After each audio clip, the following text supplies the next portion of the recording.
اب اس کے بعد دلچسپ گفتگو شروع ہوتی ہے، دلچسپ مرحلہ شروع ہوتا ہے۔ اب یہاں پر روایتوں میں لکھا گیا ہے اس واقعے کو، بڑی تفصیلی کتابوں میں اور بھی تفصیل سے ذکر آیا ہے، میں خلاصہ عرض کر رہا ہوں کہ اگلے دن صبح جو ہے وہ جب صبح ہوتی ہے تو فضل بن سہل جو مامون کا وزیر تھا وہ امام کی خدمت میں حاضر ہوتا ہے، اور آنے کے بعد مکار کا وزیر بھی مکار تھا، وہ کہتا ہے کہ آپ کے اوپر قربان ہو جاؤں، آپ کے چچیرے بھائی جو ہے مامون نے آپ کو یاد کیا ہے، وہ آپ کے انتظار میں، اگر آپ کی نظر موافق ہو تو آپ چلیں۔ امام کہتے ہیں تم جاؤ میں آتا ہوں، اور امام شربت نوش فرماتے ہیں، کچھ چیزیں کھاتے پیتے ہیں، ناشتہ تناول فرماتے ہیں، اور اس کے بعد نوفل کہتے ہیں اس میں سے مجھے بھی عطا کرتے ہیں، اور پھر امام روانہ ہوتے ہیں، مامون کی بزم میں پہنچتے ہیں۔ جب مامون کی بزم، بڑا دلچسپ واقعہ ہے، مامون کی بزم میں امام پہنچتے ہیں تو وہاں پر جو ہے بڑے مشہور و معروف افراد اس زمانے کے موجود تھے، تمام گروہوں کے علماء بھی تھے، دانشورندان بھی تھے، اور اس میں جو ہے وہ محمد بن جعفر جو بنی ہاشم اور آل ابی طالب کے گروہ کے ساتھ اکٹھا تھے، وہ سب وہاں موجود تھے، پورا لشکر وہاں پہ موجود تھا، سب حاضر تھے۔ اب جب امام پہنچتے ہیں تو مامون امام کے استقبال میں ظاہر سازی کرتے ہوئے اپنی جگہ سے کھڑا ہو جاتا ہے اور امام کو اپنے پاس بٹھالتا ہے، اور یہ مامون کے ساتھ ساتھ محمد ابن جعفر کے ہمراہ پوری جماعت بنی ہاشم بھی کھڑی ہو جاتی ہے۔ مامون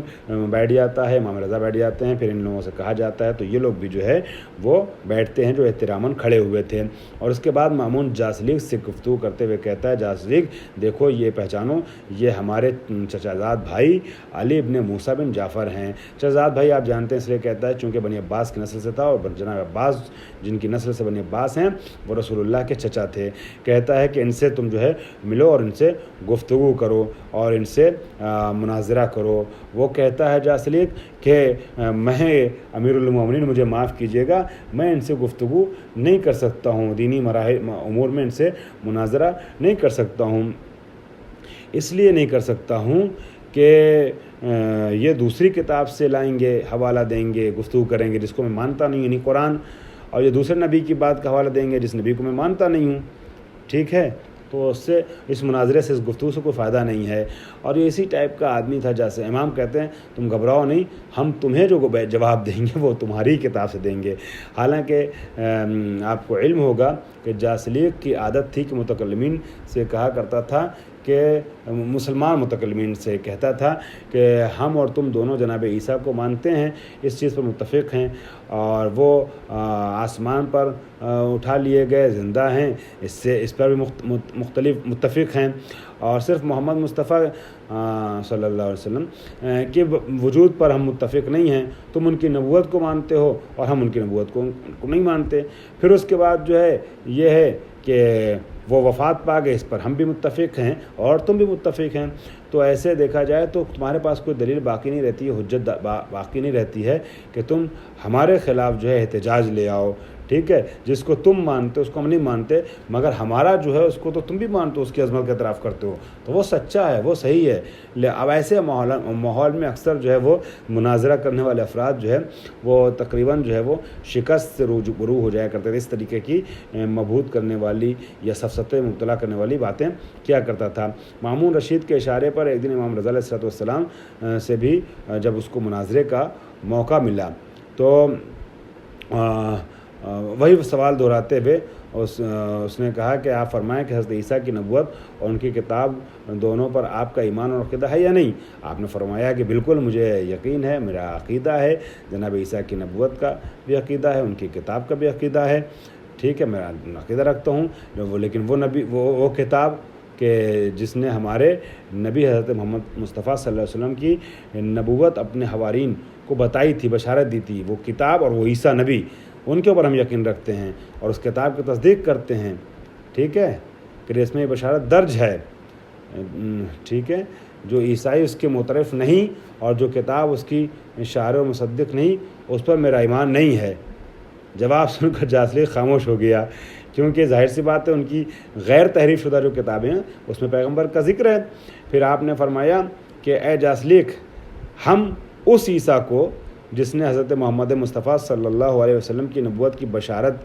دی نبی برحق جانتے ہیں، مگر تم ان کی تنقیص کرتے ہو اور کہتے ہو کہ وہ نماز نہیں پڑھتے تھے، وہ روزہ نہیں رکھتے تھے،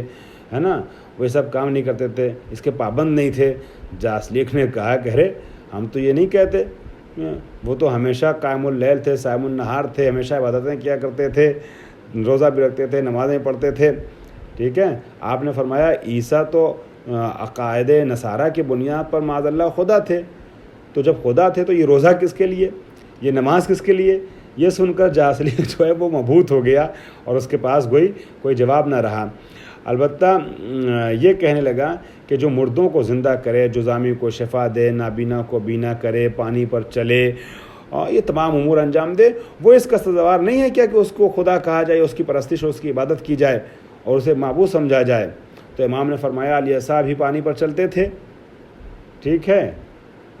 کوڑی کو جو وہ دیتے تھے، شفا دیتے تھے، اور اسی طرح حزقیل پیغمبر نے 35,000 انسانوں کو جو ہے وہ 60 برس کے بعد زندہ کیا تھا۔ قوم اسرائیل کے بہت سے لوگ طاعون کے خوف سے جب گھر چھوڑ کر باہر چلے گئے تھے اور حق تعالیٰ نے، پروردگار عالم نے ان کو جو ہے وہ ایک ہی لمحے میں جو ہے وہ سب کو مار دیا تھا، ٹھیک ہے، تو بہت دنوں تک جو ہے بہت دنوں کے بعد ایک نبی نے ان کی ہڈیوں کو دیکھا پوسیدہ حالت میں، ٹھیک ہے، وہاں کے پاس سے گزرے تو وہی الہی ہوئی، اللہ سے گفتگو ہوئی اور انہوں نے اللہ کے حکم سے پکارا ہڈیوں کو، ٹھیک ہے، مردہ ہڈیاں، تو وہ سب کے سب جو ہے وہ جن کی صرف ہڈیاں پڑی ہوئی تھیں وہ سب کے سب حکم خدا سے اس نبی کے کہنے سے کھڑے ہو گئے، زندہ ہو گئے۔ جناب ابراہیم نے جو ہے وہ پرندوں کو زندہ کر دیا۔ حضرت موسیٰ کے طور والا واقعہ تم دیکھ لو، طور پہ گئے تھے، کس طریقے سے حضرت موسیٰ کے دعا سے یا ان کے اشارے سے یا ان کے کلام کے نتیجے میں اللہ نے دعا قبول کی اور حضرت موسیٰ کے ساتھ اتنے لوگ پھر سے حیات پا گئے، ٹھیک ہے۔ رسول خدا نے نہ جانے کتنی بار وہ جو ہے وہ احیاء اموات کی ہے، ٹھیک ہے، ان تمام چیزوں کا ذکر کیا اور کہا کہ سب تو توریت موجود ہے، انجیل موجود ہے، قرآن موجود ہے، تم اس کا انکار نہیں کر سکتے، ٹھیک۔ تو کیا جو مردوں کو زندہ کرے، ہے نا، اسے اس انسان کو خدا کہنا چاہیے؟ تو اگر ایسا ہے تو پھر سارے انبیاء جو ہے وہ اس بات کے مستحق ہیں کہ ان کو خدا کہا جائے۔ جب امام نے اس طریقے کی دلیلیں دی، اس کی باتوں کو کاٹا، تو پھر وہ جو ہے مجبور ہو کر کے امام کے آگے سر تسلیم کو خم کر لیتا ہے، ٹھیک ہے، یہ جاسلیک، اور اس کے پاس ظاہری اعتبار سے اسلام قبول کرنے کے علاوہ کوئی چارہ نہیں رہتا ہے۔ عیسائیوں کو امام نے شکست دی۔ اسی طریقے سے اگر آپ دیکھیں تو اسی دربار میں اور اسی نشست میں، اسی مناظرے کے موقع پر پھر یہودی سے جب گفتگو ہوتی ہے، عالم یہودی سے، جس کا نام جو راس الجالوت ہے، بڑا تفصیلی واقعہ، خلاصہ عرض کر دوں، بڑی گفتگو ہوئی اس سے، تو امام رضا علیہ السلام نے اس نے جو کچھ چاہا پوچھا امام سے، امام نے اس کی باتوں کا جواب دیا اور بہت اس کو اپنے غرور اور گھمنڈ تھا حالانکہ اپنی بات پر، لیکن امام رضا علیہ السلام نے اس کے کیا نام ہے ہر سوال کا جواب دے دیا، ٹھیک ہے۔ اب وہ پریشان ہو گیا کہ میں ٹف سے ٹف، مشکل سے مشکل سوال کر رہا ہوں، جواب ان کی طرف سے ملتا چلا جا رہا ہے۔ پھر امام علیہ السلام کی امام نے اس سے پھر راس الجالوت سے سوال کرنا شروع کیا۔ جب وہ جواب سارا پا چکا اپنے سوال کا، تو امام نے سوال کیا، اس کے نمونے پیش کر رہا ہوں۔ امام نے راس الجالوت سے پوچھا کہ تمہاری کتاب میں جو یہ آیا ہے کہ طور سینا سے روشن ہوا، جبل سعیر سے ظاہر ہوا، آیا طور سینا سے روشن ہوا، جبل سعیر سے ظاہر ہوا، کوہ فاران سے، تو اس سلسلے میں تم کیا سمجھتے ہو، اس سے کیا مراد ہے، اس کی تشریح تو کرو۔ وہ کہتا ہے کہ آپ ہی بتائیے، میں نے پڑھا تو ہے لیکن اس کی تشریح سے واقف نہیں ہوں۔ تو امام رضا علیہ السلام فرماتے ہیں، اس کے جواب میں آپ نے فرمایا کہ نور سے مراد، جو نور ظاہر ہوا تھا سینہ سے، نور سے مراد ہے، آپ نے فرمایا نور سے وہی مراد ہے، اور طور سینہ سے مراد وہ پہاڑ ہے جس پر حضرت موسیٰ خدا سے کلام کرتے تھے، اور جبل سعیر سے مراد محل و مقام عیسیٰ علیہ السلام ہے، ٹھیک ہے، اور فاران سے مراد جبل مکہ ہے، مکہ شہر سے ایک منزل کے فاصلے پر ہے۔ اس کی وضاحت ابھی آگے آ رہی ہے، جو کوہ فاران ہے، ٹھیک ہے۔ اور پھر امام نے فرمایا کہ حضرت موسیٰ کی وصیت دیکھی ہوگی تم نے اپنی کتابوں میں کہ انہوں نے فرمایا کہ بنی اخوان جو ہے تمہارے پاس بنی اخوان سے ایک نبی آئے گا، اس کی بات جو ہے وہ ضرور ماننا، اس کے قول کی تصدیق کرنا۔ اس نے کہا ہاں ہم نے دیکھی تو ہے روایت بنی اخوان میں سے۔ امام پوچھتے ہیں کہ پھر بتاؤ بنی اخوان سے مراد کون ہے؟ تو کہا یہ تو نہیں معلوم۔ امام نے کہا چونکہ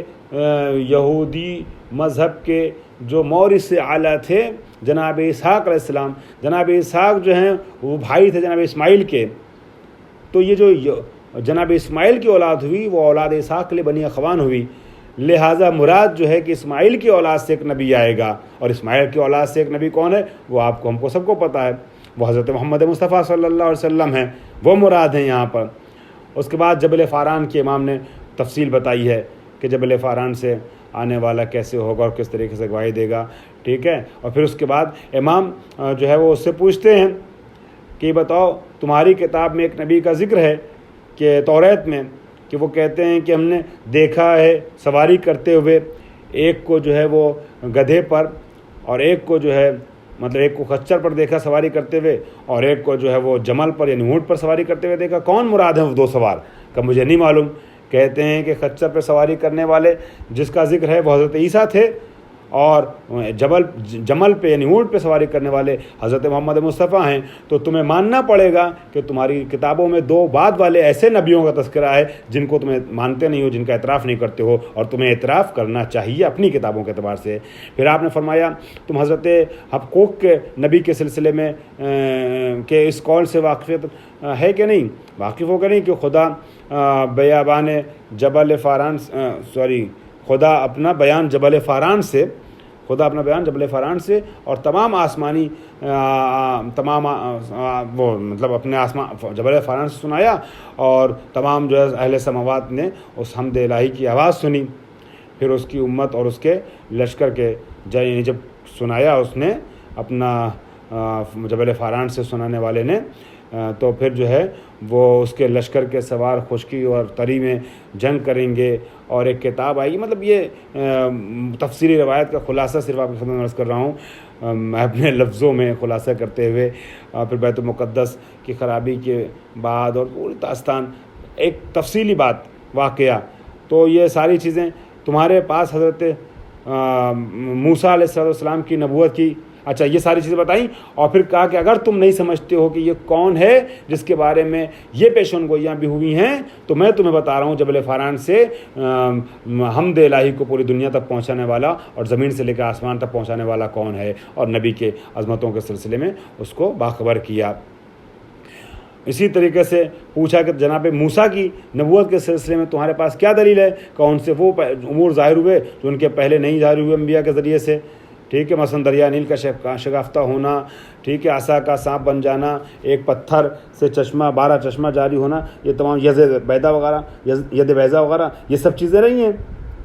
آپ نے فرمایا اس قسم کے معجزات کو ظاہر کرنے والا ہے نا اور نبوت کا مدعی ہو، آپ نے فرمایا کہ جو بھی اس قسم کے معجزات کو ظاہر کرے اور نبوت کا مدعی ہو اس کی تصدیق کرنی چاہیے، ٹھیک ہے۔ اس نے کہا نہیں۔ آپ نے فرمایا کیوں؟ کہا اس لیے کہ موسیٰ کو جو قربت منزلت حق تعالیٰ کے نزدیک تھی وہ کسی کو نہیں، لہٰذا ہم پر واجب ہے کہ جب تک کوئی شخص نہیں وہی معجزات کرامات نہ دکھلائے ہم اس کی نبوت کا اقرار نہیں فرمائیں گے، نہیں کریں گے۔ تو آپ نے ارشاد فرمایا کہ تم موسیٰ سے پہلے انبیاء مرسلین کی نبوت کس طرح اقرار کرو گے ان کی نبوت کا؟ انہوں نے کوئی ایسا دریا نہیں شکافتہ کیا، پتھر نہیں چلایا، اسے چشمے نہیں نکالے، ہے نا، اژدہا کو عصا نہیں بنایا، یہ سب کچھ نہیں کیا۔ تو رسول جالوت نے،